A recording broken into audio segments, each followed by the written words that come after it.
fucks left. No, no. I have no fucks, right? Oh, oh. I have no fucks left. No, no. So fuck off. I'm busy. Bye bye. Piss off. Yeah, sorry. Don't cry. The fucking machine is out of order. So fuck yourself and save a quarter. What do you call a snowman in Hawaii? Water. You're listening to an all-new No Fucks Left. Yeah, sorry. Don't cry. Don't cry. Welcome one and all. Welcome to my podcast, No Fucks Left with Landyn Shaw. That's me.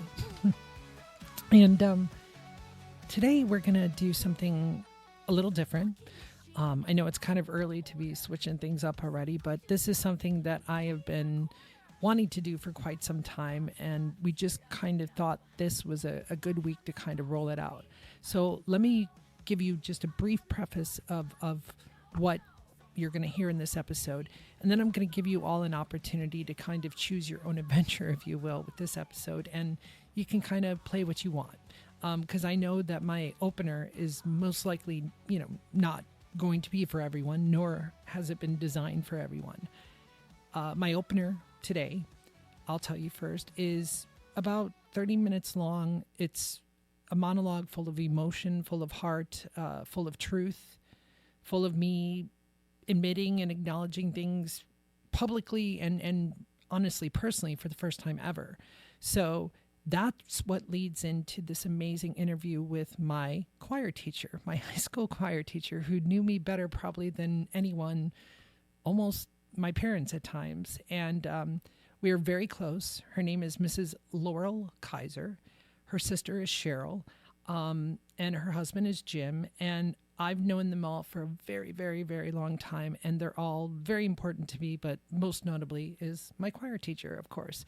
Laurel Kaiser. And this is the only time I ever call her Laurel in this interview as far as referring to her first name. Otherwise, to this day, I still call her Mrs. Kaiser.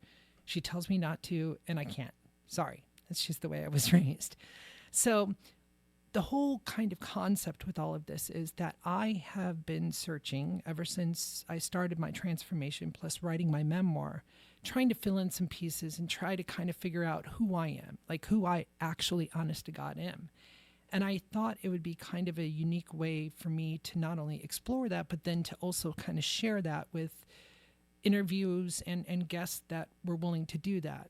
So basically, I'm calling this series Back to Before. And I want to talk to people from my past, long past, short time past, the whole range. And just kind of be able to ask them questions, have them ask me questions, and kind of have this give and take and just put it all out there. In this whole pursuit for authenticity, I'm trying to truly live that to its fullest. And so that's what this episode is about. If you want to, again, skip the first part of this, where it's my monologue, it's about 32, 33 minutes long. I'll even put it in the liner notes where to exactly go to. Because, again, I know it's not for everyone, and that's fine. That's totally fine. Then I urge you to skip to the interview, because even with that, you'll get a sense of still what I'm kind of trying to do with all of this. And then my hopes are that this turns into something. And we don't know quite what that looks like. We're going to leave it up to you to kind of let us know. But I'm really excited about this, and I hope you enjoy the episode. I'm very passionate about this, and I think a lot of great things come out. So without any further ado, here's my monologue. And if you don't want to listen to that, you're going to skip now.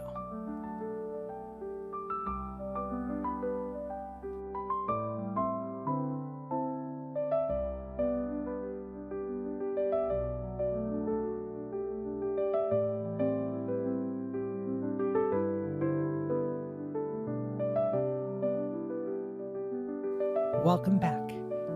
So I'll just kind of basically start at the beginning and give you the nuts and bolts version of everything. As I'm pretty sure I said in the very first episode, one day I was born on my birthday. I was announced female at birth, or assigned female at birth, rather.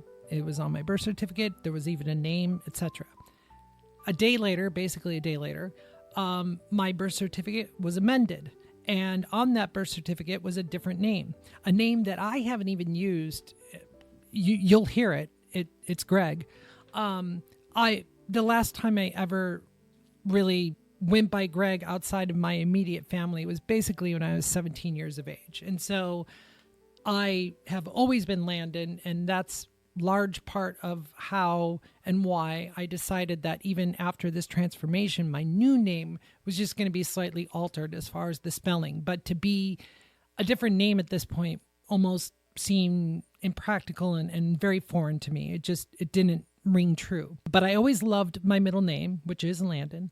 Well, why don't I just use that as my name? And, it sounds great. It's very unique. And that's that. So I never felt comfortable with the name. So that's where it starts. Never. So there's that. But I was acutely aware that I was different, very early on in life, without a doubt. I knew that I was not feeling the way that the other boys were feeling because they would vocalize it, or just even little things like the toys they would play with, or whenever I would play with my very good friends down the block, we would play house. I would always, the first thing I'd say is, all right, I want to be the mom, or I want to be the wife, or I want to be the sister. I never said like, I'm the dad this time, and if they even made me be the boy, I remember getting very moody and irritable and be like, no, I don't want to do that. I don't want to do that. And so I say this today to my teacher, and it's very true. And I arrived at this conclusion not long ago. I look at this entire situation as I was a woman portraying a boy or a man, or playing, a man up until about a year ago, for the most part. So I don't know what it is that I'm going through at age 3 or 4. I just know that I'm drawn to everything that would be deemed female, right? I put on nylons at age 4, my bio mom's nylons. And I remember her look of shame and disgust with that. And then those nylons became like my armor. And throughout my entire life, literally up until a year ago, you would be hard pressed to not find me have a pair of nylons somewhere within my collection, stashed somewhere in clothes, whatever the case may be.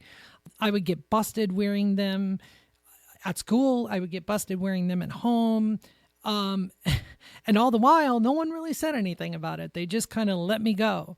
And so it was a lot of me figuring out life on my own. And then when I was about probably 15, I saw an episode of the Geraldo Rivera show, and he had this gorgeous woman, Caroline Cossey, aka Tula. He introduces her as an actress, model. She was a Bond girl, all this, and I'm looking at her, and she's so stunningly beautiful. And then he goes, but she's also a transsexual. Dun, dun, dun. And I'm like, oh, what's this? So I'm engaged. I'm in. Then I hear her describe her life. I've never felt comfortable as a boy. I've never felt like I was a boy. I always felt like I was just kind of pretending, but I didn't know what I was going through, and I didn't know what I was experiencing. It was off. There was no doubt about it. And I was like, oh, that's me. That's exactly how I feel. Oh my God, this is amazing. So I'm riveted. I'm on the edge of my seat. And then she starts talking about how she started to like men. And it turned out that she was on this episode with her husband, I remember. And that's when I was kind of like, oh, okay, I guess that's not me. Because I was very clear that I was way into women. It's almost ridiculous and pathetic how into girls and women I was back then. I would tell everyone they were pretty. I would tell every girl I just thought they were fascinating and stuff. And looking back, and this is kind of one of the things I feel bad about is, and looking back, it was probably coming across as I had crushes on all these girls, or I was really interested in them, when in reality, it was just I saw other girls compliment other girls. And I kind of felt in many instances, especially as I got into high school, that my girlfriends were acting like they would with a girl. And so like I remember being at a choir cast party or like a theater cast party, and it was like around Halloween time, and a bunch of the girls were like, "Oh, let's dress, Greg up." And I was like, "As what?" And they were like, "As one of us." And I was like, "Yes, let's do that." And that's exactly what happened. And so I was getting false messages, and I was getting false connections, because I was receiving it as, oh my God, they think I'm one of them, and I know I'm one of them, and this is amazing because I see how they relate. What was probably happening in some instances where they were either thinking like, oh, Landon's gay and just doesn't know that yet, or Landon is just fun and one just, is unique, and let's face it, I am unique. But then maybe in some instances, and I know this is true, there were other times where they thought I was flirting or what have you. And in some instances, I legitimately was. Like, I've always been a kind of Lothario or a Lotharia. My dad and family give me a lot of shit for being someone who pretty much from birth was very outgoing, very energetic, kind of just never afraid of putting on a show, and never afraid of being very charismatic and just having fun, making adults laugh. I loved making adults laugh as a young kid. It was one of my favorite things to do. So my dad would host these like cocktail parties or what have you, and he would let me bartend. Playtime for me was always about playing different roles or characters or situations, etc. So it's no wonder that when I get into high school, I'm acutely aware at this point that my parents are wanting me to go in one direction with my life. Obviously, my parents are dead set against me going into theater, anything with the arts. They just want me to, my dad really wants me to go into business. And I am blossoming in the theater and choir. I'm feeling safe. I'm feeling confident. I'm feeling like that's my home. And so as I'm into high school, especially by like my sophomore, junior year, my dad's disdain for theater and choir becomes palpable and overbearing to the point that now I start putting up a divide between us. And I'm like, oh, you're trying to fucking get in between me and theater? No one's going to get in between that. It's the only thing that fills my soul. It's the only thing that gives me purpose every single day. And I obviously didn't know how to explain that to him. I didn't know how to explain, hey, Dad, I wake up every morning wishing to God, and I did pray to God many times back in the day, that I just would wake up tomorrow and be a female, and that I would even go steps further and say like, I wouldn't just pray to God, like, let me wake up the next morning and be female. I would pray to God, like, let me wake up the next morning and be this name, and I'm wearing this, outfit, and I have this hair, and it's styled like this, and I'm wearing these shoes. And magically, when I wake up tomorrow, no one's going to know that Greg existed. They're only going to know that this person existed. That's what I would pray for. I would pray for that much detail, because I was that sure that what I was going through was not right in many ways, not fair or right to me, not fair or right to my parents and to the people around me. And I didn't have a name for it, and I didn't know how to explain it, because I was aware of what gay meant. And I saw people that, weren't even gay, but be called those names back then, because it was the 70s and 80s.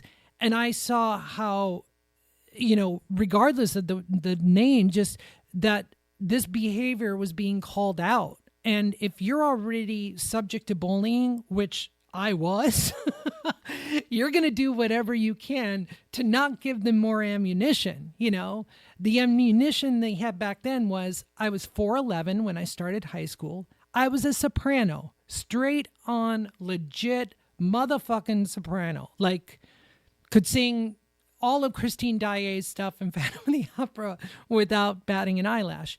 And I loved it. I knew that was unique. So that became kind of my calling card, and I didn't mind flaunting it.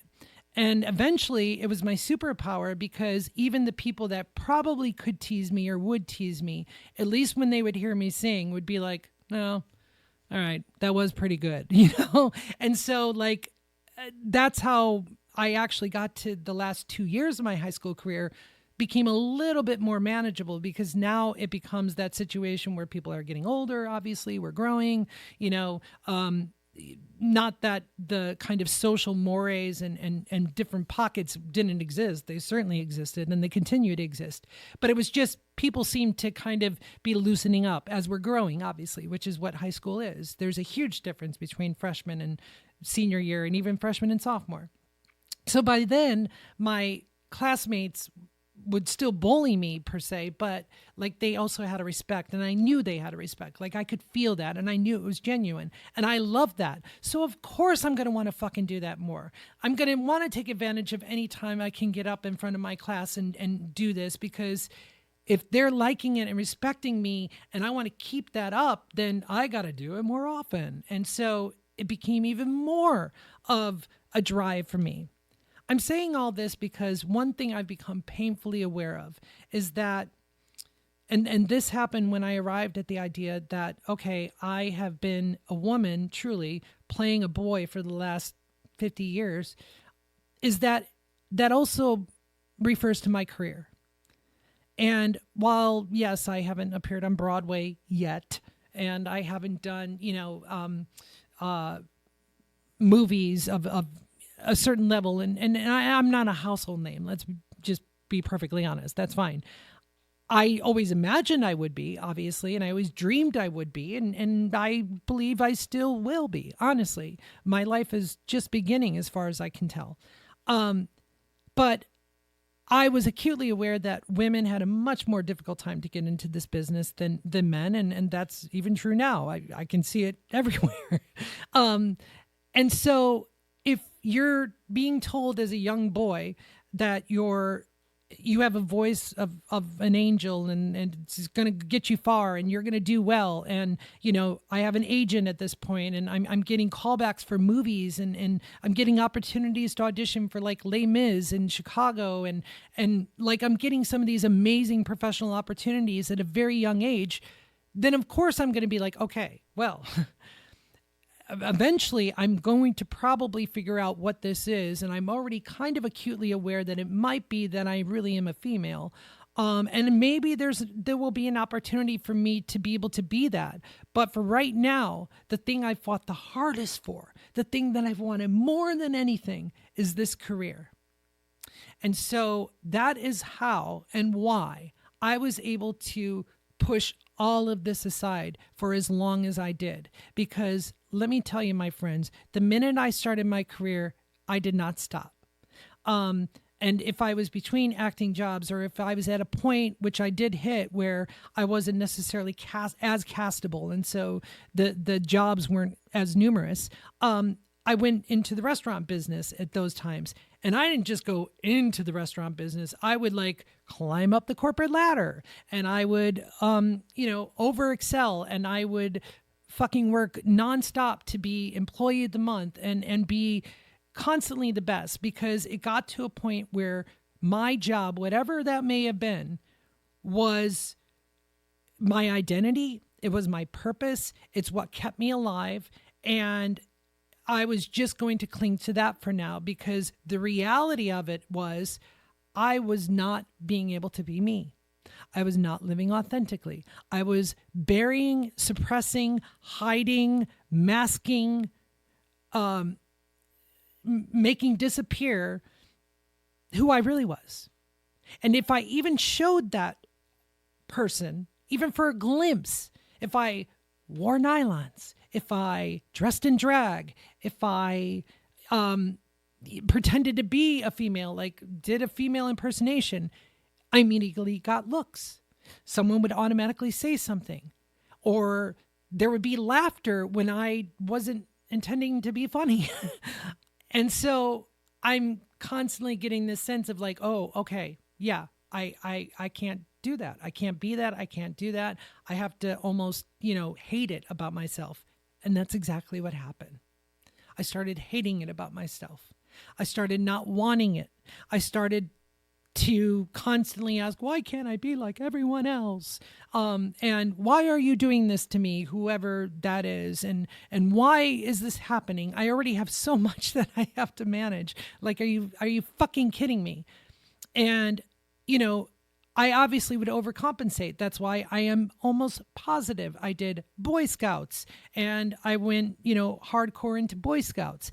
That's why I became like an umpire in baseball. I couldn't play baseball. I wasn't really good and I really wasn't interested in playing per se, but I did want to be around it because I loved it. And then also I thought, oh, well, then, at least I'm doing something that's kind of, at the time, it was primarily boys. I think there was maybe a couple of female umpires, but for the most part, it's what guys did, right? And so I'm like, oh, well, if my friends see me umpiring, then they won't call me names or think I'm doing something else. Because believe me, I was getting shit for doing what I was doing, choir, theater, etc. And even in my town, we had a dance studio, and I remember asking my dad if I could do dance lessons, and he was like, no, only girls do that. So I'm already getting that from that. And so it was just this constant running away from what was the truth, to the point that you kind of can convince yourself that it's no longer true. And you don't even know what truth is anymore, really, because you started doing all of this so well and you've gotten so good at it that you've almost got yourself believing that you are a 29, 30-year-old young male leading actor with, a unique tenor voice and charisma. And so you start to buy into that and you start to believe that that's who you are. And as long as that's working and as long as that's there, then again, I'm okay. And so what I'm basically saying is that I am now dealing with a crisis in that I believe my entire acting career, well, I know for a fact it was privilege, just on the surface, men get jobs easier, especially in acting, than women. But then, white cisgender privilege, because anytime anyone, and this is, as those of you that are in theater know, anytime we get together, and I don't know why this happens, I'm not a fan of it either, but like within hours, everyone's already knowing everyone's sexual orientation. And I don't know if that's just so they can then kind of line up who their next showmance is going to be or whatever the case may be. But I would watch this gig after gig after gig, and people kind of just, it would be like, roll call, I'm Tommy, I'm straight, I'm Jenny, I have a girlfriend, and it was just like, I have a wife at home, I have and somehow that still didn't all matter, as you know. So I'm like, oh, okay, well, I'm Landyn, and I am definitely into women, 100%. So I guess that means that I'm not gay. And I'm not going to tell you the other part because I haven't heard anyone else say that either. We didn't say non-binary. We didn't say trans. We just didn't. It was like, again, even at that point in my life, it was still somehow foreign, to a certain extent. And so I just never shared it. I did share it, and I'll be honest with you, I shared it with people along the way at points, and I'm sure if someone's listening to this podcast, they'll be like, but wait a minute, I took Landyn to a mall in college and allowed Landyn to kind of borrow some clothes. And yes, there are people along the way that I just felt like maybe I can reach out at this point, or maybe I can have an ally, or maybe this can be safe with someone at least, so I can get a flavor of this. And to those people, you will never know how much you mean to me and how thankful I am, because in some instances you were almost perfect strangers, and that was kind of intentional. It was because I was like, well, you seem really safe, and I talked to you at this cast party, and I really like you, and I like your art, and you don't know a lot about me, and I don't know a lot about you, and that's good because I'm not going to get personally invested here. You just seem understanding. Hey, can we go to Galesburg to the mall, and I'm going to tell you why, and it would be fine. And that happened. It's not like I did it every day. I would say those experiences were like maybe 3 or 4 times in my entire lifetime. But to those people, thank you, truly. So here we are. I'm arriving at this point where in the last couple years, I lost my dad. We lived through the pandemic. My career has not been the same since the pandemic at all. And to all those artists out there, you guys will know what I'm talking about.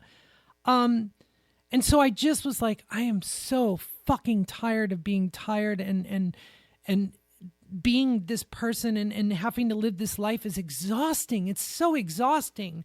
And I thought life was supposed to be better than this. And so I just was like, you know what? Yeah, fuck it. Fuck it. I'm done. I am so done. And I will be honest and say the one thing keeping me from doing it even more sooner, at least in, I would say, the last decade, has been the fact that my dad and I started to have a relationship again, and we started to really connect. And my mom was part of that, and she's my stepmom, but I call her my mom. She was a part of that. And so I was finally getting the family I've always wanted. And so I knew it was going to happen eventually. I was going to cry in a podcast. So I was finally getting the parents that I always wanted. And so why was I going to fuck it up? And so what I'm saying is that many points throughout my life, there was always a reason not to do it.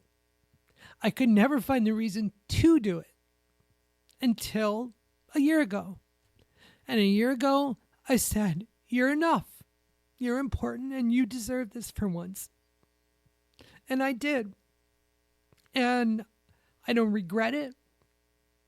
Not for 1 second. I will never regret this. Because my life is so much better now. And so these tears are tears of joy, honestly, because if I had known my life was going to be this, I would have done it way longer. Oh, geez. Bad form. Sorry, just hit the mic. That's how you know this is real. Yeah, I'm not feeling myself. Suddenly I'm not performing. I'm feeling. Yeah. It's this is huge.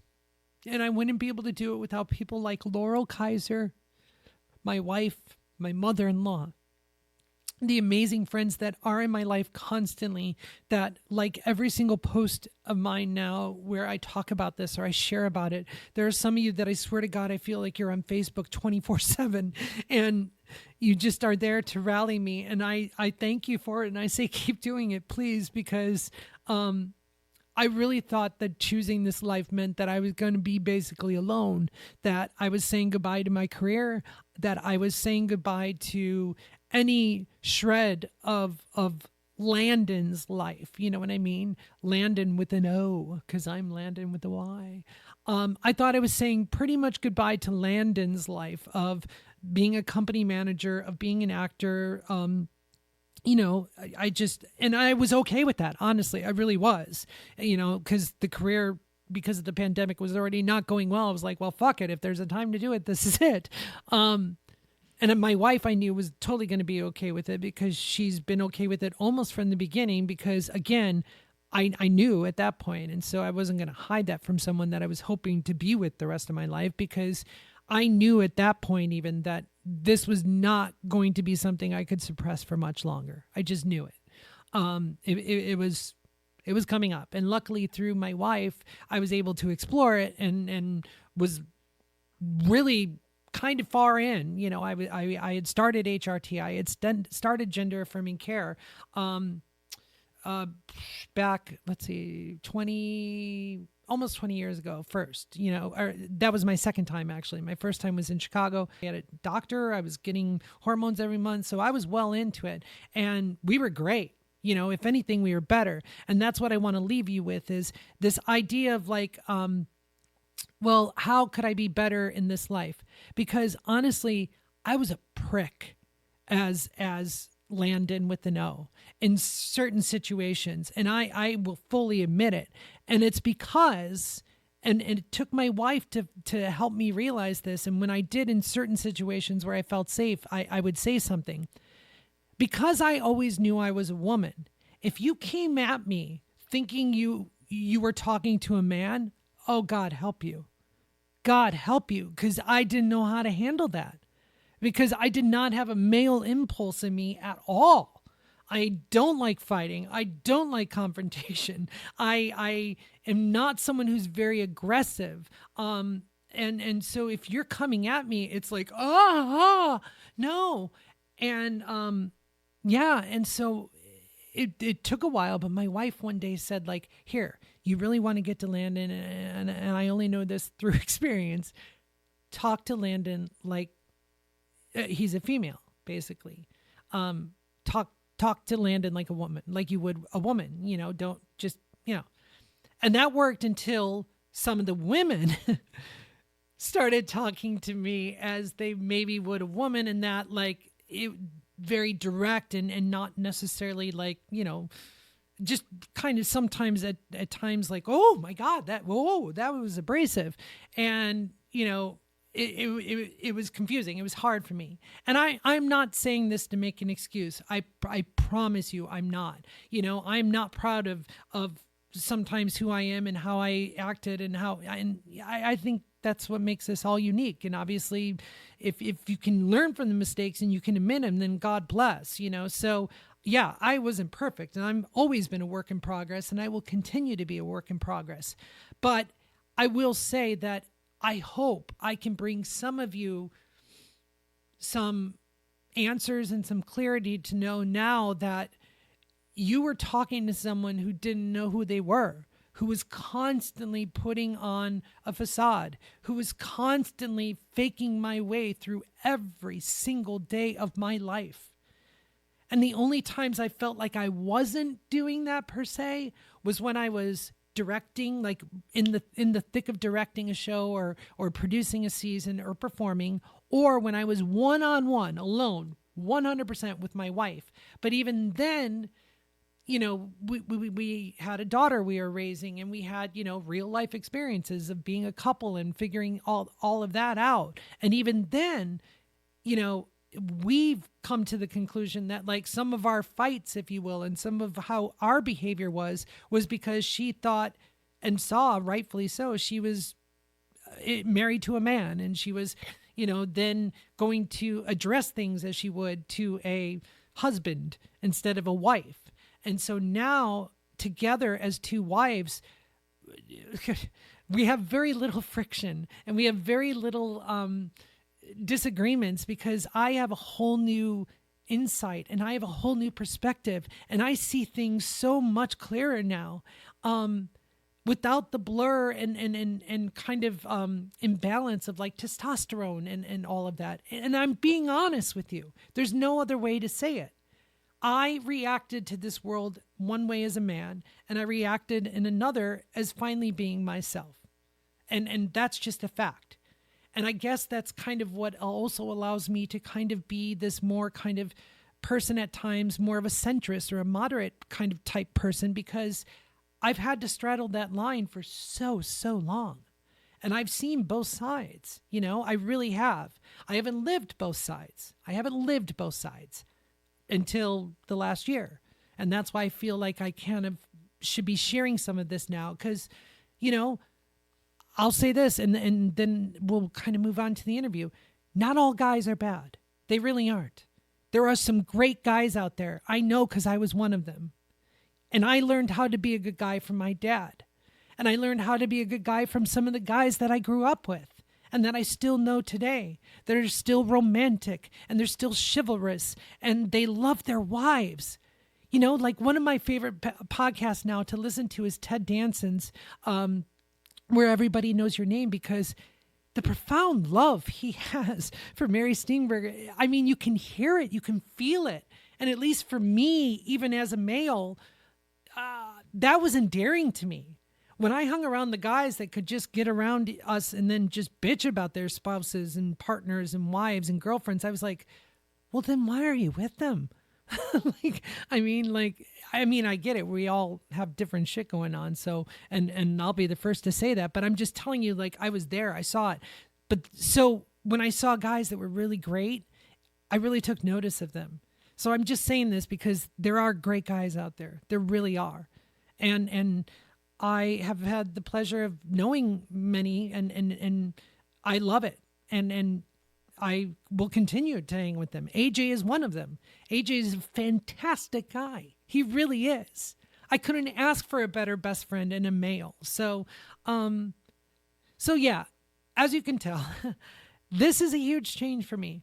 And this is, it's something amazing and incredible. And I'm so thankful that I get to experience this. And I just feel like I would be doing a disservice if I didn't share what was happening and what I was feeling and what I was experiencing, because I know there's many others out there that are like me, but you don't have the ability to do this or the means to do this. And I know that I felt very alone for a long time in part of my life. And so I am not doing this for attention. I am not doing this for any other reason than I want to use what I know how to do, which is entertainment and art, to help myself feel fulfilled in that regard. So that's what this is doing for me. You know, I'm still directing shows. I'm still producing. I'm still stage managing. I'm writing. I feel more actually inspired and energized now than I did 2 years ago. And then I now want to be kind of the advocate that I think I can manage being in my life. And that is to share my story and to just be 100% honest and to bring some clarity to this and hopefully demystify it and hopefully, bring more humanity to it. Whenever we discuss issues of transgender people, intersex people, gender dysphoric people, and the plight that we're experiencing right now, it always has a tinge of just inhumanity to it. I mean, even the it's trans. No, it's not a trans issue. It's an equality issue. That's the issue.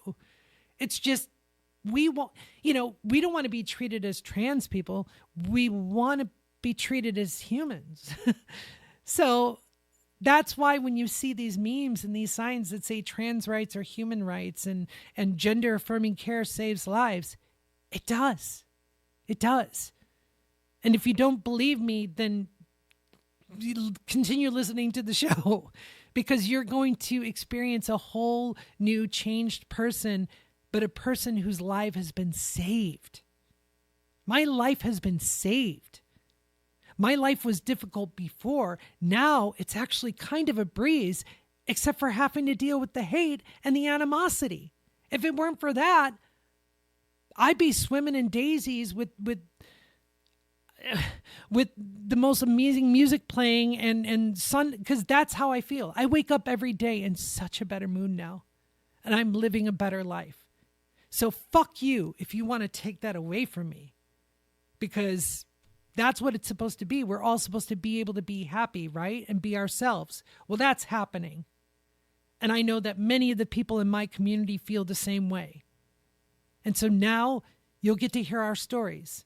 And you'll get to experience what I'm going through how I'm discovering it. I want to talk to people from my past. I want to see and learn more about me, and if I really was the person that I believe I was then, or what kind of things I gained. And you're going to hear that in this interview from my choir teacher. There were several times where I was really taken aback at what she was saying in a good way. Like I was kind of like, oh, I remember it as this and you saw this. Wow. Okay. Like kudos to me, so it's been kind of affirming and positive to know that, okay, maybe my view wasn't so disjointed and maybe I am hanging on to more of myself than I think. And that's kind of maybe what this is about, is I kind of want to know where Landyn begins and Landyn ends, or if that even really is a thing, because again, I feel like I've always been this. And so if I can talk to these people and they can tell me that, oh yeah, as Greg, you were definitely like this, then maybe that doesn't seem as foreign to me, if that makes any sense. So if you want to come along on that ride with me, I think we're going to turn this into something. If not, if the response is, it didn't work kind of the way that you thought, great, then I'll just, shelve it. But I really think we could be onto something. So come along and listen to this interview with my choir teacher, Mrs. Laurel Kaiser, who was my everything. And I think you'll hear that in this interview. Thanks.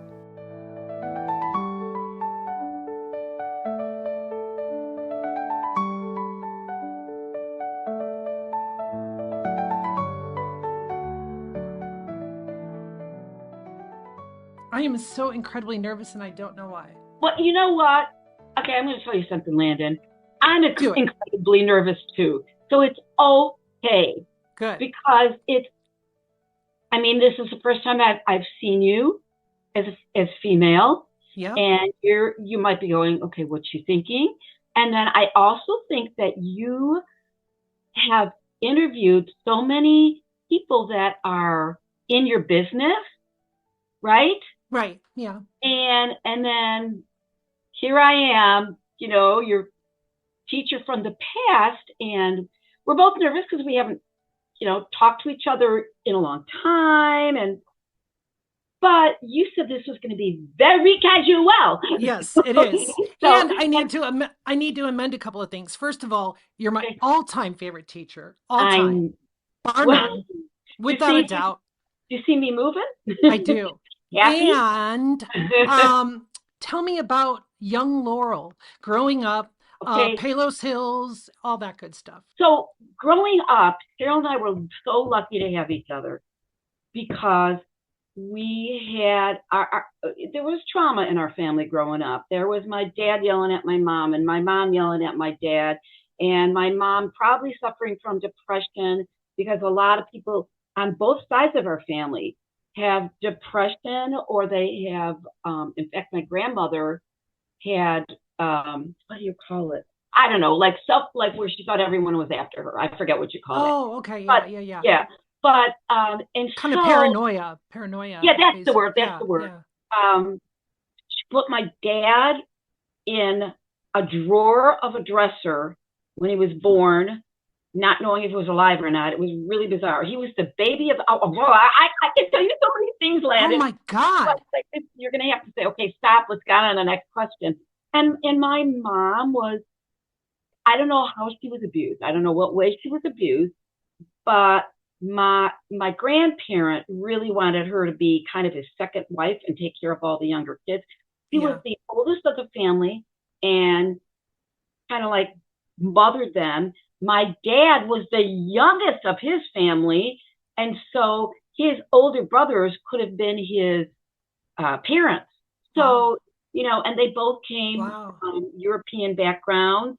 My grandparents were born in Slovenia, and my great-grandparents on my mom's side were born in Poland. I think my parents were kind of a generation or maybe a half a generation before your parents. Yeah. So obviously things were still not great when you were born too, because of what happened to you. Yeah. And so I think we grew up, my sister and I, we grew up being close because we just needed to kind of cling to each other. My brother was older, and I'm sure he felt left out a lot of times. But my dad and my brother had an anger issue, and my brother is a lot better now. But my mom died when I was in my late 20s of cancer. She got really, really sick. And my dad, he remarried, and my dad would talk about things. I mean, I think especially as he got older and felt more comfortable with us as adults, he would talk about things, but there are secrets you're not going to tell anyone. You know what I mean? Absolutely. And so I really miss my dad. He had this wry sense of humor, and he always appreciated. He'd say, "Laurel, you're so clever. You have this clever sense of humor," and and he loved us, and he would hug us, and he just loved us. And my mom and she could not express her feelings very well. Yeah. I really think that she was, like I said, she was abused in some way when she was growing up. And so how does music come into the life? Like, well, I think, so my dad, again, my mom had this sad story about music. My dad had the kind of happy story about music. Yeah. Everybody in my dad's family, Slovenian family from that little country, Slovenia, which is the top of former Yugoslavia, and it's right next to Italy. They always sang. They played the accordion. They were loud. My mom's side was just the opposite. They all seemed like they all had chronic depression. Oof. So I would say in that way, I truly think my mom is so happy. If you do believe there's a heaven, which who knows, but seeing this thing, like my mom was really into gardening. Yeah. Cheryl and I could only do so much. Right. Couldn't do the fun stuff. All we could do was wing, and Yeah. she was keeping a nice house, but all we could do was dust, and she was a proverbial, you missed a spot. Oh, I mean, okay. she was, Yeah. and she also tried to change the way we look. Wow. Tell me more about that. I will. So when we were young, she put wigs on us. Get out of here. I'm not kidding you. When we were white blonde when we were growing up, but then Right. when we started growing, our hair was starting to be darker, as so many blondes do. See, I can still remember her chasing me around the room with Sunnin because she wanted my hair to be lighter. Oh my goodness. Yeah, Wow. I knew my parents loved me. I mean, Right. I never doubted that, but there were definite issues growing up. There's And no question about that. what did your dad do for a living? Oh, this is cool.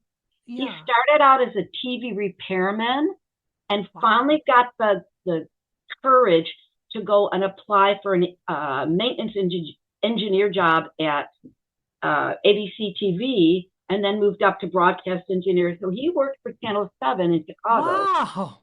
And I did not know that at all. yeah, and my mom was an at-home, but she was a good artist, painter, and she wanted to play an instrument when she was growing up. And I think she wanted to play, I don't remember if she wanted to play the clarinet. My dad wouldn't let her. I mean, her dad wouldn't let her. And I don't know if she ended up playing the xylophone. I don't know. But she sang a little and played piano a little bit too. But she never really was able to explore it because her parents were, this is the old way. When I was in a Catholic grade school, it was not pretty because I was the smart one, so I couldn't be the popular one. Right. It was Yeah. like that in high school too. Yeah. So I was just And going to ask, so what was a high school, Laurel? high school, okay, well, high school, I was really pretty in high school, but I was a You geek. still are. Well, thank you. But anyway, thank you. And Were you a band geek? Like, are you playing the flute at this I was point? playing the flute, yeah, and the Okay. piano, and I was really bright, so I was at the top. I remember being in trigonometry class. I was up at the blackboard. I'm writing all these proofs out, one after another, because, Mrs. Nybuyer, that was her name, who can do this? The whole class is, and so I was pretty smart in math. Wow. And I decided the thing I truly believe about when you teach music, because, oh, wait a minute, I got to think about this. It was Mundelein High School. Yeah. Did you know? I'm trying to think. Did you know the Arvidsons, or was that after your Oh, time? yeah. No, Adam Okay, was a all class right. below So, me. Yeah. they come back with their ACT scores, and they're all really high because in Right. the select ensemble, most of my students were really the smart Oh, ones. yeah. We were all pretty You smart. guys were very smart. And Adam said, well, Mrs. Kaiser, what was your ACT score? I said, really? And he said, well, yeah. And I said, well, I got a 34 in math. And he goes, what? Like I said, wait a minute. Just wait a minute. You have to be really smart to teach music. There is so much. Oh, gosh, yes. There's Yeah. so much. The mathematics of music, duh. Oh, yeah. We have to have a really good sense of rhythm, which means I'm a good dancer because, and you have to understand the aesthetics of music, and you have to feel like music is a passion and a glow. And I'm like, no. This is why I like music, because I get to do the history. I get to use science, I get to do math, history, all these things. Yeah. And so And choreograph. You choreographed all of our show choir. Laurelography. Yeah. Yeah. So I really quick want to know, though, because obviously I think this is essential. When did you decide that teaching was it for you? You have the love of music. You have your sister. You're going. When I was in first grade, because everybody else was wow. playing doctor and nurse, and my sister and I were playing teacher and student, and we'd change. Like one time, I could be the nasty student, and she could be the teacher, and then we'd swap. Yeah. And so that was it. You knew it. Yeah. And I knew I would say music. Oh my gosh, I probably knew in early, I don't know, maybe in early high school, I don't know. But when I was in high school, I was teaching high school kids. So did it come first that you wanted to be a teacher and then you fell in love with music and the two naturally came together then? Like, I think I always knew deep down that I was talented in music because when I was little, my brother and my dad played accordion, and they had a Slovenian famous accordionist polka guy by the name of Billy Rye who would come over to the house and play polkas and stuff like that. oh And then my I gosh, started. I love it. I know it was. I have to say my How Polish. much fun. It was. Yeah. Felt we felt our ancestry. We felt where we came from. All right. So now we're going to shift to me. All Yeah, about shift me. to you. No, Shift to you. Because I've because talked enough. well, no. You're going to talk even more because you can help me. So the main reason, I mean, obviously, I wanted to do this for many reasons. I wanted to learn more about you and talk to you, but I am obviously undergoing a major change, and Right. I'm writing my memoir, and I'm thinking Right. about my family, and I've come to the decision that things that used to really just really stick with me and give me a lot of angst and agitation Mhm. and almost like stay with me to the point that I was carrying it almost like a badge. I've Yeah. started to be able to let go. And so I Great. just, and also I think, one of the things that people keep asking me about lately is, wow, you went through all this and you have Parkinson's and da da da da da. And Yeah. like, And how you can you have keep no going? sign of Parkinson's right now, from what Well, I can. you can't see my legs moving Okay. Okay. nonstop, Okay. literally. They Um, move. Your legs move? oh yeah, I have Well, my a legs really move too, bad but that's tremor. just a nervous. I have a nervous tick, and my legs move Right. up. No, I have a really bad tremor in my right leg that is pretty constant. Okay. And then you really can tell I have it if you're looking at night, that you like Yeah. at towards Yeah. the end of the evening and stuff. Yeah. And my gait and all that. But Yeah. like Yeah. Yeah. I would love to know what young Greg, young Landyn was and what the perception was. So first of all, let's start with, do you remember when we met? Like, do you remember what grade I was in when we met? Well, you were a freshman in high school, right? I met you when I was in 8th grade. We did a combined choir Oh yes, concert. yes, yes, yes, yes, yes, yes, yes. And I remember Maurice Brankamp saying, oh, Oh, that's Maury Laura. Vankamp. Oh my Yes. Lord. Yeah. He was our Thanks. music teacher, as you know. And he Yeah. said, this is Laurel Osterman, because as we established Right. earlier, Right. you were Osterman at the time. Right. And she's going to be your choir teacher at the high school if you do choir. So just we can set this up for the audience because they don't even know. The summer between my 8th grade year and my freshman year is when the judge for my parents' custody battle said, okay, Landyn, you're going to go live with your dad and your stepmom. And we're taking you away from your 3 younger brothers, your mom, your stepdad, and I maybe had a half brother. I don't know if he was born at that time or not. And it was a big to do. It was like a Yeah. 5-year custody battle. It was a huge Yeah. thing. And so I already was entering my freshman year on very shaky ground because of that. Absolutely. And then, as we established, I'm a male soprano. Right. I'm 4'11, 4 feet Right. 11. I Yeah. have baby fat out the wazoo still, chubby cheeks, everything, nothing defined. But I had fierce hair because I started taking good care of my hair. So I had like Too the funny. part and the Yeah. Yeah. feathering Yeah. and Yeah. all Yeah. that. Yeah. Yeah. Yeah. So I'm in choir with you freshman year. What is your first, like, just kind of thought or perception of Okay. me? Here's my first thought. This kid is really talented. He has a different kind of talent than the, we'll say, boys. Okay. Yeah. And I think I'm going to have to protect him from ridicule. Oh, I'm yeah. sure that's what I thought. Yeah. And I'm going to try to encourage him as much as I can because he's going to need it. And it's like you were just different than just the normal person. Yeah. Yeah. And nothing wrong with it. In fact, it might even be better. Right. Right. Yeah. So yeah, that's really what And I thought. had you ever worked with like a male soprano before me? No, but it didn't. Well, remember. Oh, my cat. Remember, I did a lot of like fourth and fifth grade and sixth grade when I'd go over to the school. Yeah. So I, in fact, when I was student teaching, a lot of boys whose voices hadn't changed Well, yet. right. Yeah. So Yeah. I was pretty used to that. But But all 4 years of a high male school, I was soprano a soprano. was still a soprano his senior year. I didn't think anything of it. It is what it is.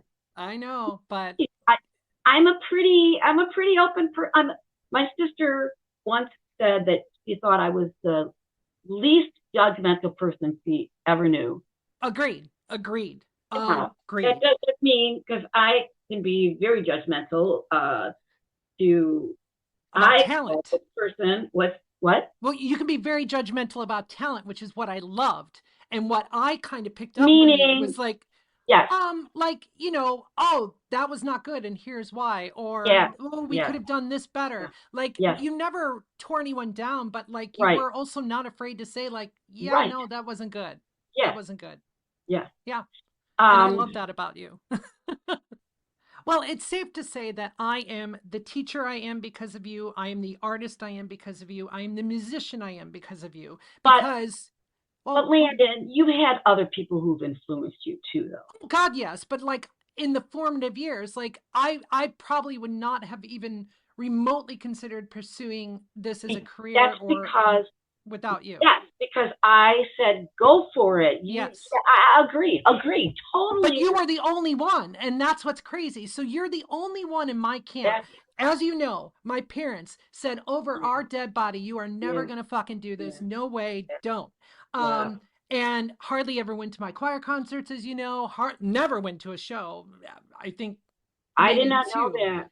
My Oh, yeah. parents did go to my stuff. They even went to Well, my that's stuff. good. They went to my stuff when I was in high school. They went to my stuff when I was in college, and Uh, they went to my stuff when I was teaching.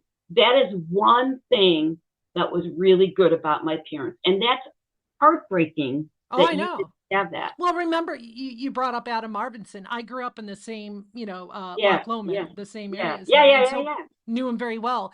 And his Right, parents were at everything, and they were everything. video recording, and they were I bringing know. in gifts, and I'm And it like, must have just made you feel awful. oh, it I can't even killed me. imagine. It killed Can't me. even imagine. Yeah. And so my time with you became very it increased exponentially because I my freshman year I was just in the one choir. By sophomore year I I was know. in two choirs. I remember. I was also finding any excuse to come in, and I would have lunch with you every day. Yep. I would come Yep. in the mornings. I would Yep. come in the afternoons. I And just told my wife yesterday that if you ever were not there, which was very rare, it was not a good day for me because you were my solace. You were my yeah, and everything. Greg, look what I just did, because we're talking about high school. I know. It's You know, totally cool. uh, Totally cool. but I'm glad that I was a kind of person that knew it was an innocent, helpful thing, because if I wasn't, I could have Oh, easily taken advantage of you. oh And yeah. there is no way that would happen, because that isn't who I was. Right. Oh no, you had a lot of power in my Yeah, life, as far as just giving me direction and giving right. like I mean Right. and again, my wife is a teacher and educator now and is amazing. She's very, very good, very comparable to you in terms of how much she loves her students and the fact Right. that this is a calling and I just look at what she can do for her students now compared to what you could do for me. You could give me back then advice about everything and anything, and you did. You literally could tell me like go up to those students and just tell them Yeah. to Oh fuck off yeah. or something. Like I mean like Yeah. you were able to, and I don't know if it's just because of how teaching was back then and in the 80s and 90s, late 80s, 90s, you were able to be more than just a teacher. You were my friend, you were my counselor, you were my Yeah. therapy, you You were know my what, mom for a while. Like, yeah. Landyn, I think that when you teach music and you have someone like you who is so wanting to do this and has talent and all that, I think it's natural that happens. I mean, I was also, I think, because, it's no secret at the end of my, senior year, I won in the yearbook like class apple shiner. I was a teacher's pet. Everyone knew that. Okay. So Like Oh, I know. I was I fine with was it. called Brown Nose. Remember the band director there? Yeah, Doc. Hated My me, called me Brown Nose all the time. Oh, me too. Yeah, so my nose is brown. Okay, here we I go. mean, yeah, and I was fine with the fact that everyone knew that I was like, Mrs. Kaiser's little buddy. And Yeah, again, by the way, so everyone knows, so Miss Osterman became Mrs. Kaiser right. my sophomore year. Is that correct? I think towards the end of my sophomore year, which would have been Okay, 88. 8 was when I was engaged, and Okay. 1989 was when I got married. My impression of who I was and my take on who I was is that, I did my best to hide the fact from everyone that my family life was atrocious. Yeah. My bio mom, I mean, I here's what I'm curious about too. My bio mom in my head, and I feel bad for saying this, and if my brothers are listening who I don't really talk to, I'm sorry, but we're just going to be really honest and frank here. What was your take on my bio mom? Because I know you saw her every once in a while, but like, Can't even say anything. She was reserved or kind of away from things, and I don't even remember talking to her, to be honest yeah, with she you. I really remember didn't. your dad probably more than anything. Yeah, yeah, yeah. And I even tried to invite you. I think, no, you did. You came over to my house one time for a Christmas party because I really wanted my dad to even get to know you more. And we were Yeah. doing a caroling party. And I said, hey, Mrs. Kaiser's going to stop by. And I remember him being excited about that because he knew what you meant to me. Because Yeah. I was constantly trying to get him to understand Why you what were it, right. what And what to kind of see like, music and theater were to you. yes, yes, yes, yes, You always know, like, I it's happening today even more. To when I was teaching at Wilderness Academy, I had a couple of female students that were very talented, and their parents wanted them to have nothing to do with music. You're going to be an engineer, you're going to be a doctor, you're going to be that. It's still, it still yeah. happens, especially theater. Come on, you're not going to Yeah. make any Oh, yeah. money. You're going to be a waiter or a waitress, and you're going to be, Exactly. slinging Yeah. burgers. My dad didn't know how to celebrate. Like, I would come home and, hey, I got a perfect score at solo ensemble contest. He'd be like, okay. And I would expect more Because, because I was like, wait, do you know what a big deal that is? yeah, Like, well, because dads were like that. A yeah. lot of dads were like that. Oh, yeah. Well, I mean, again, no. I mean, Mr. maybe Arvidsson not, would be but my dad celebrating wasn't like and that. No, my dad right, wasn't like right. that. Yeah. But did your dad yell all the time at his wife back and forth? No, And no, no, no, no. see, there's Thank God. so again, like I said, Yeah. you would love And to have parents that in came to our everything. family, my bio mom was the yeller. Like it's funny because like in my memoir, I had to go there and I had to say like I don't know that my bio mom and dad were ever happy ever. And my dad They might is, not have been. later in life did admit like, even after I was born, it was kind of like, ooh, should we even stay together? And Yeah. instead they had three more kids, you know, four boys So at the so time. you have so those are all your brothers, not your stepbrothers, but your brothers, Oh, I have three younger and brothers. I they was the don't even oldest. talk to you. No, no, unfortunately not. Is it because of who you are then, who you are now, or just because you Um, didn't live with them and they didn't get to know it? Well, I but you were the think youngest, right? you just no, no, no. I'm the oldest. Oh, Yeah, you're the oldest. yeah, yeah, yeah, yeah. And so you were maybe out of the home or were you going to college? No, I think you hit it right on the button. The divorce and then the subsequent custody battle was so dirty and nasty, and I had to speak for all of us because they Oh, were so hard, young difficult, that very difficult. it definitely caused a divide. And then I remember So the did my your younger brothers come in to move with you and your dad too?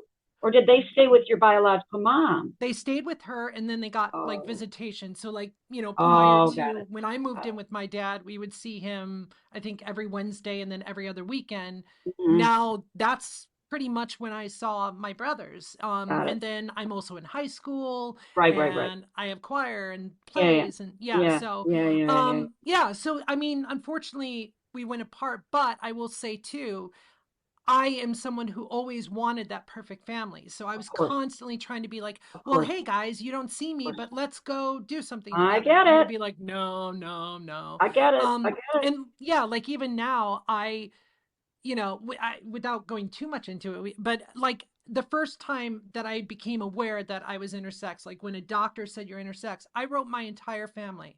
Okay, wait a minute. Was that when you were 30? No, Yes. earlier, Yeah. 30. No, You right didn't around 30. you didn't even realize it beforehand. I didn't know I was intersex. I definitely was like, I think something's up, but I have no Okay. idea what, you You know? don't know. Yeah. So back in high school, when I know you, I know I love theater. I know I love choir. I know I'm Yeah. a pretty good singer. And all I know is that Yeah. I am different. I'm not gay because I Yeah. really am into Yeah, women, and like too that's a much into really women. interesting thing because I thought about Bruce Jenner. I can't remember what she calls Yeah. herself now. Caitlyn. Caitlyn now. I'm Yep. going, Bruce to how can this Caitlyn. Yeah. be? You were a guy and you were into women. Now you're a woman and you're still into women. So what are you, a, a trans Yeah. lesbian? I don't get it. I mean, is that what Yes. it is? Yes. It's Yes. I really, identify as lesbian. and I the thing identify is, as lesbian. why would anyone choose that life for themselves unless Oh, you're it so was right. authentic? Because when people say, oh, they're just trying to get Yeah. attention, you don't know what the hell you're talking about. You want to go through all of that stuff with the surgery and the sex changes and letting people know and maybe Yeah. losing your family. You're not going to go through all that stuff just to get attention. No. Come on. And even and you can attest to this too. Don't you think now seeing me, my confidence, my energy is a million times different than when I was in high school as far as just Here's what I want to tell you. I yeah. definitely see a brightness about you. But you have to remember that wouldn't want to necessarily compare it to high school. Because Right. you're in high school, you're not mature. You don't know where you're going or who you are. I definitely think you're a lot more open now, Yes, I you am. know, and I think that's wonderful. But I wonder about because I have good friends of mine, their son became their daughter. Didn't you have to mourn him before you can accept another person because it's a totally different Yeah. person? They said, yes, we went through counseling together. And I have another friend whose daughter is now her son. And that to me is an even hard, I don't know why that's really hard for me to wrap myself around. And I'm going to say her when she was growing up. He would cuddle with me and he was my, sweetie. And I don't see her that often, him. And I try on Facebook to keep getting used to Yeah. him but I still miss that other person. Yeah. You No, I get that. I get seem like that. you're the same person though, to me. I was literally Seem going to like say you're the to same you, person. You don't seem I like was you're yeah. trying to act more female or no. You seem No. like you're the same person. And that makes it easy. Well, and the way that I explain this is, and all I know is that from day one, at age 4, I put on my mom's nylons and thought, oh, this is what women do, and because I honestly thought I'm a girl, and little things would reinforce that, like being called ma'am every time I made a phone call, So that you're being in the grocery store, boys and all that exactly. stuff. Exactly. So not one day in my life have I ever felt like I was a boy or a man. If anything, Really? I felt like I was a woman playing a man. Like I was portraying Wow. another role. Oh yeah. Yeah. I've never felt like a man. This young lady I was talking about, she calls herself trans, but she's also intersex because she had to have some surgeries done to make her Correct. totally female. I think those are two different things, aren't they? Or are Well, they? yes and no. So in my case, I was born with sex organs of both genders, Right. literally, like born at, Right. and, again, when I found out at age 30, the doctor said, okay, Oh, basically what probably happened was the doctor went to your parents and said, hey, what gender do you want your kid to be? what? And not so many, yeah, like Because that's they saw the they saw both genders when you were both born. sexual organs, and back then it was hermaphroditic or And so hermaphrodite. that's crazy they have to grow up like that. Yeah. And it was 1973. as we It's know. so freaking awful. Yeah, yeah. But again, And I and didn't find that out. I didn't get that confirmation until I was in my 30s. And but wait, then you when I didn't was know that you had both organs? correct. Holy crap! Because some of them are internal, right? Okay. Yeah, yeah, exactly. Oh my And God. and my dad was always concerned with my being too effeminate or Of course. too, So that made you feel even worse. oh yeah. And so he would take me to doctors to get my x-rays or my wrist x-ray because that would show if I was still going to grow more. Right. Because you, He would try to force me to use like a lower voice. I remember at home he was oh constantly my like, God. let's use your lower voice. And I was like, lower voice? What is I can't even What does do that. that mean? Yeah. I wanted to ask you, like, so did you see a major change in like me between freshman and senior year? Because in those 4 years, I grew a little. I became a little more confident in my skin then. I would say I that's started about it. dating and stuff like Yeah. that. I would say that's what I saw, Okay. just it was the typical growing up that I see with Yeah, yeah, yeah. freshman through senior. I didn't see yours as any different. Yeah. Does that Yeah. make sense? Oh yeah, no, no, totally, totally. Yeah. There is no wrong answer here. I'm just truly You just curious want about these to, yeah, things. yeah, yeah, yeah, yeah. Because and for the audience, I am not trying to get my old choir teacher to kiss my ass all of a sudden. No, I'm just truly curious about this because no, I don't think you are either. I just think you're curious. I very much am because And I have my perspective of what I was going through, but I tried, like I said, I tried to always be aware that when I got to school, it was almost that adage that we have in theater, leave your muddy shoes at the door. I yeah, would come into school and I remember I would you have like to leave your literally home at home. Your home life for at home. real. I would have a You have to. mantra and I would have to like pep myself up and be like, okay, this life is this life, that Yep, life is that life. yep, And if anything, this life at school is a million times better than that yeah, life right yeah, now. And yeah. so And I loved going to school. And I think it is ironic because someone had asked me like, okay, so given everything that you were going through in high school, were you really introverted? And I was like, no. no, And that's what's so weird about it no, was you weren't that introverted. No. despite all this shit, I was Miss Social or Mr. Social at the time. Like Yeah, I was yeah, choir president, as you know, and I yeah, was yeah. constantly doing things. Absolutely, And so absolutely. I still don't know where that came from. I don't. I truly don't It's because it was just who not you modeled are. for me. It's who you are. It's your personality. It's who you are. Yeah. And when you look at there's a genetic component. You can almost say, well, there's a genetic component to my personality, and then there's a what do they call it? Not Kind of a learned behavior or cognitive. not cognitive. What experiential maybe. Okay. Yeah. Yeah. I don't Yeah. know. But you could say, well, I had it rough at home and I had rough in school.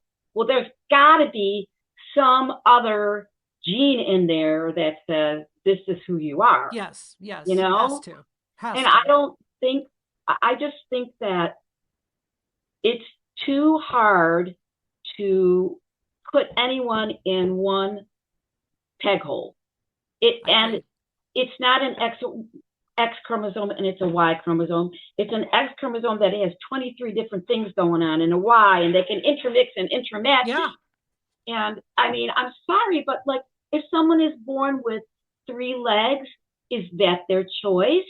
If someone is born with uh, organs of both sexes, oh yeah, that's their choice. I mean, people, Yeah. No, I get agree. I real. agree.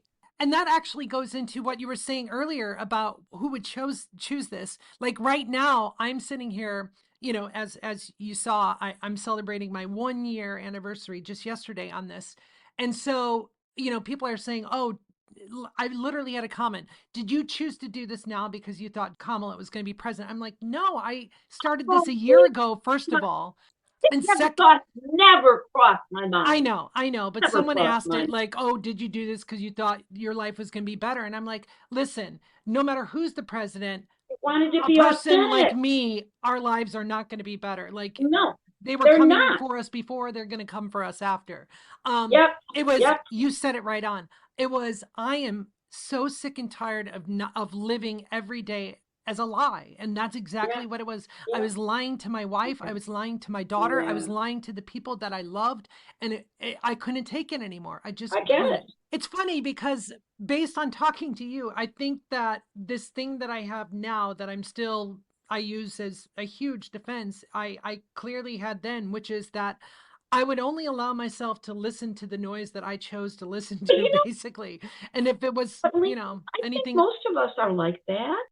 yeah, but I think in my case, probably just because I had to, it's more so. So I Mm. have been really good. Basically, let's put it this way, because I didn't say that well. I have lived a life where if I started to pick up that you were kind of not good for me, I removed you very quickly. And I Talking didn't about tell you. I you just, selectively. Oh, yeah, well, me. Yeah. but that, I wish that I could have been more like that. I hung Yeah, I think we all do. longer Yeah. than I should have because they were really not very nice to me. So, Like case in point, my bio mom, we were not close because I clearly during the custody battle saw like, you know what? I don't think you're a good mom. I just don't. I mm, don't think you're I really do what a remember mom's you supposed to be. talking to me about that stuff. Yeah. Me feeling badly for you. But I always thought of your dad as kind of a gruff. Was he kind of a gruff person? Yeah, I mean he certainly that quality. I He mean, was like he's very, mean, but just very, yeah, no, he's very businesslike. He's yeah, business very like. to the That's point. a good Yeah. word. Business like is Yeah. better than gruff. Yeah, yeah, yeah, yeah, yeah. And my That's a, stepmom, who I now call my mom, she was finally the mom figure. You you started as needed. the mom figure for me. She became the mom figure that I That's great. desperately needed. She And taught me how to do laundry and all that. is your stepmom still alive? Yes, thank God. Yes. And Yeah. she's got to be another support system for you. No, she's not real up. She's not necessarily up with what you're doing I haven't talked to her in, since you made this decision, right? well, I mean, yeah, yeah, basically. So before Are you worried that she'll disown you?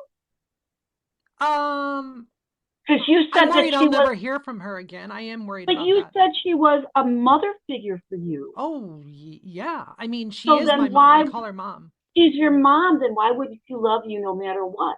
You know, when you first put out there on Facebook and you wrote to me, I was the one you were most worried about. Do you remember Yes. that? And that was true. I want to know why. Okay. Because again, even as I sit here today, you're giving me all the feelings that I got in high school. I feel warmth with you. I feel connected with you. I feel safe with you. And throughout my life, even before this happened, you were there to give a little heart to me on Facebook, or you were there to Yeah, congratulate me. And yeah. so, but my wife still has two core best friends that pretty much knew her from age 3 or 4 to now. And Okay.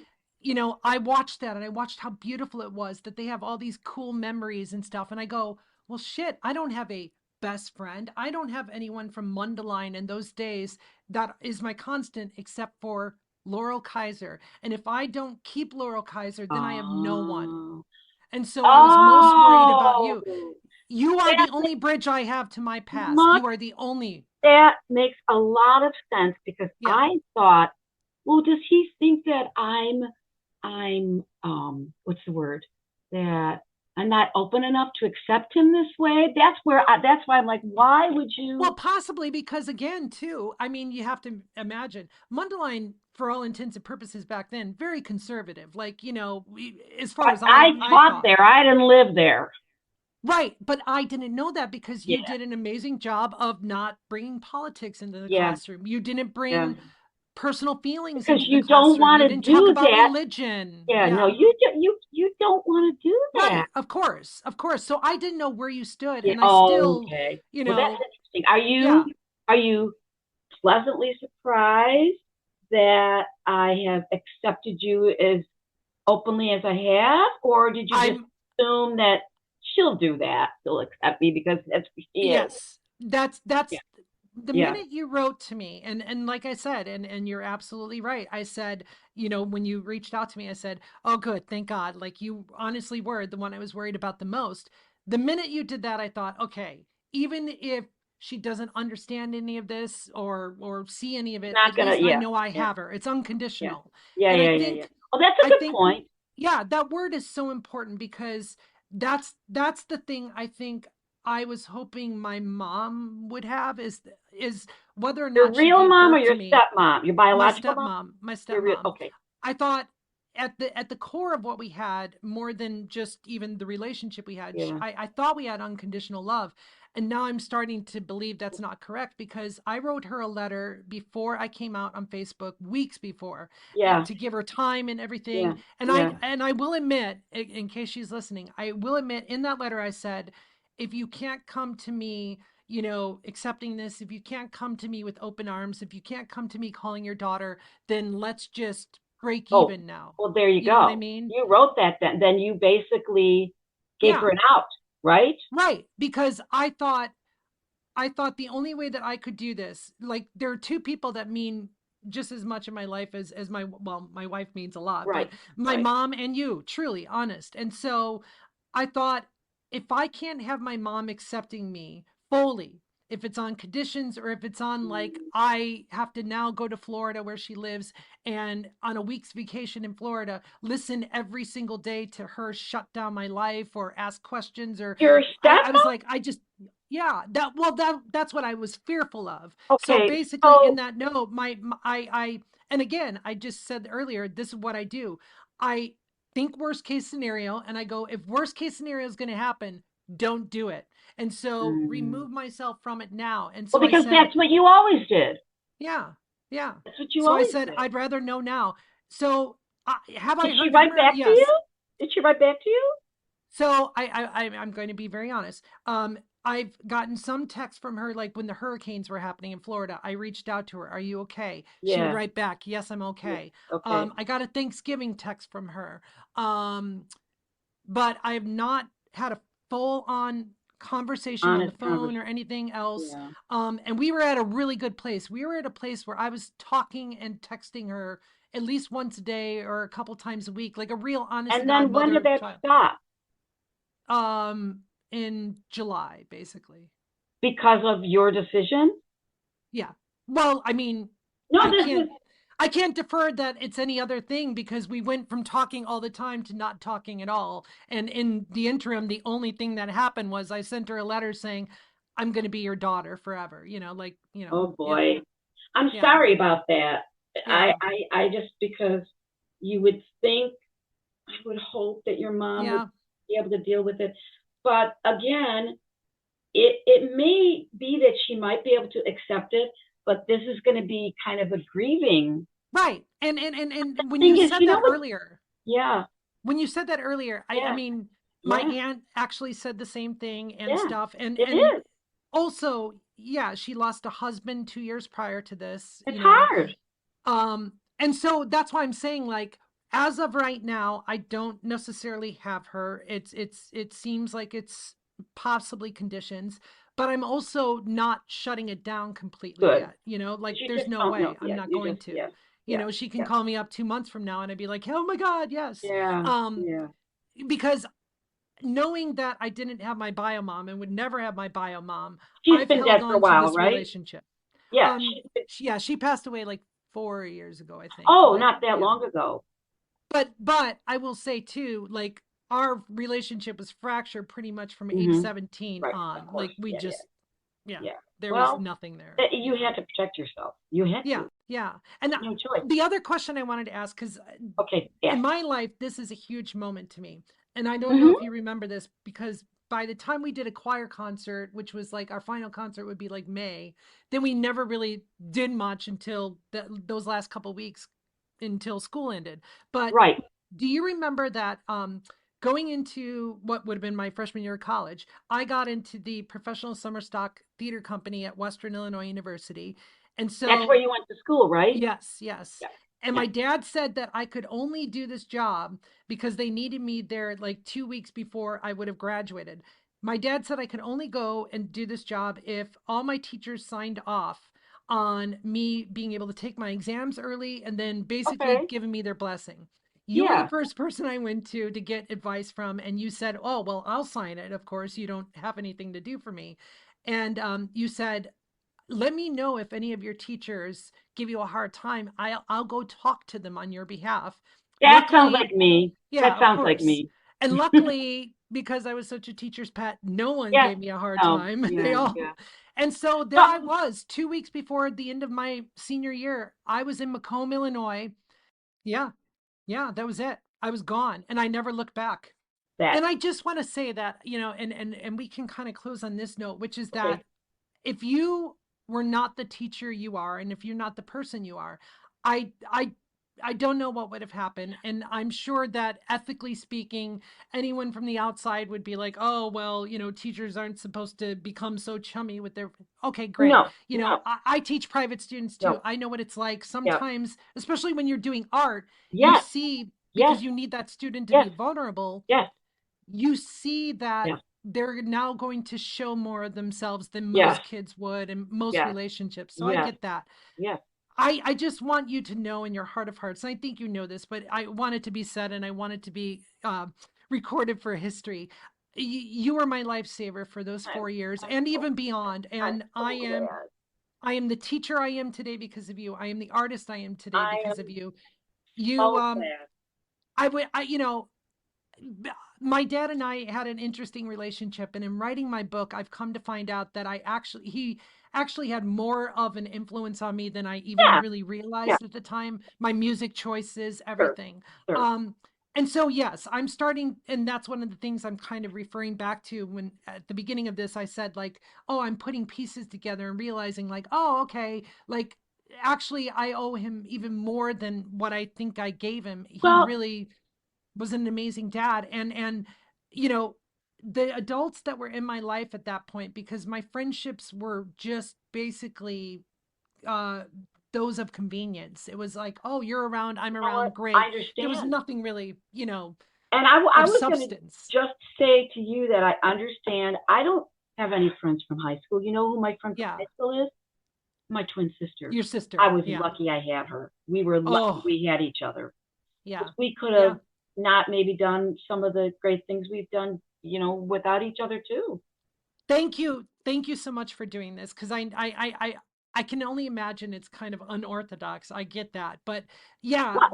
What? my story is at a point where I need to share it now because I think it Yeah. is kind of I unique. I I don't think it's unorthodox at all. I think it's you can have so many different kinds of loves for people, and people can go in and out of your lives, and they can help you, and then they can help you again, and nothing to me is unorthodox if it's met with a true and sincere heart and not meant to hurt Yeah. the other person. Well, I just, when I think of you, Mundelein as a whole, sadly, and I think it's a great town, so don't anyone get offended if I say this, but for me, I always call Mundelein Mundel Slime, and I Oh, I couldn't did wait to get too. out. I was in such a hurry to get out of there. Of It was course. kind of like, well, why have any bonds? But Yep. that said, it is my birthplace. It is my hometown. Right. There were good memories. Right. So my person, what I kind of, my touchstone, what I cling to when I think of Mundelein is always you. Always. Without a doubt. If I think about Mundelein, if My I hear smile. Mundelein, yes, yeah. You know, I would never have made it through high school if it weren't for you. I never would have had the life that I have now if it weren't for you. So as a teacher, I know you said that teaching is not your vocation. Your music is your vocation. My Teaching is your passion. No, no, passion. no.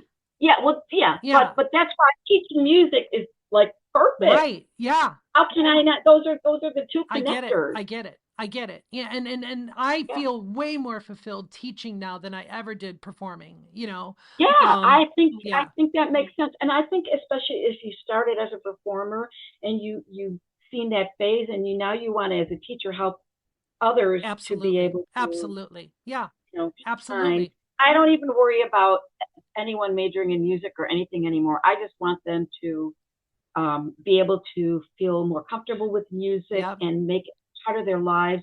And I say, you don't have to major in music. In fact, don't. right. just, Exactly, just, exactly. just play music or go to music concerts or do Yeah. something. Well, I can't Yeah. thank you enough for doing this. Truly, it means the It's world to my me. extreme pleasure, Landyn. Thank you. And we'll talk again. I love you. Okay. I love you too. All right. Bye. Bye. Have no fucks left. No, no. I have no fucks, right? Oh, oh. I have no fucks left. No, no. So fuck off. I'm busy. bye bye. Piss off, not sorry, don't cry. Well, that's it. That's a wrap on this amazing experiment. Back to before. I had a great time putting this together.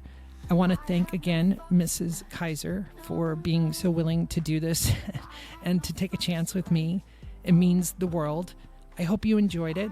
If you did, please let us know. Please, please, please let us know, especially about this series, because we have many ideas for what we can do with this. So I first of all need to know if it worked.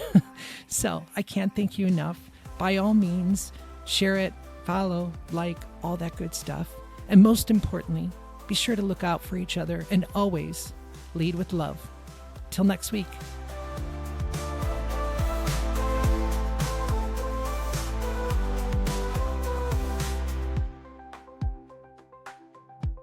No Fucks Left has been a presentation of Transplendent Media.